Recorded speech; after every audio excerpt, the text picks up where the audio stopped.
Hello, welcome back to the channel. Today we're diving straight into the future of project management by learning how to use Trello's Epic's Power-Up, your 2025 full guide.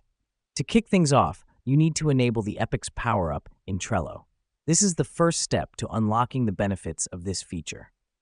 Navigate to your Trello board, click on Show Menu, then Power-Ups, and type Epics in the search bar. The reason we do this is because Epics allows you to group related tasks, making project management a breeze. Now that we've enabled Epics, we're going to create an epic. Click on Add a Card on your Trello board and fill in the title and description. After that, click on the Epics button on the right and select Add to an Epic. This helps us because it allows us to group related tasks together, providing a clear overview of the project's progress.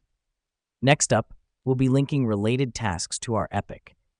To do this, click on a card that you want to link, then select Link to an Epic from the Epics menu. You'll be able to choose the epic you want to link it to. The reason this matters is because it helps to keep your board organized and ensures that all team members can see the bigger picture of the project. Now let's talk about tracking your epic's progress. On your Trello board, Epics will display a progress bar that shows the completion status of the tasks linked to it. This is a key feature of Epics as it provides a quick visual representation of how much work is left to be done. With the final step, we're going to be closing an epic. Once all tasks linked to an epic are complete, you can close the epic by clicking on it, then selecting Close this epic from the Epics menu. Here's what's happening behind the scenes. Closing an epic allows you to archive completed projects, keeping your board clean and ready for new tasks. And that's it.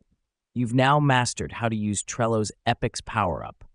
By grouping and tracking related tasks, you'll be revolutionizing the way you manage your projects. Remember, it's all about staying organized and keeping an eye on the bigger picture. Thanks for joining us, and we'll catch you in the next tutorial.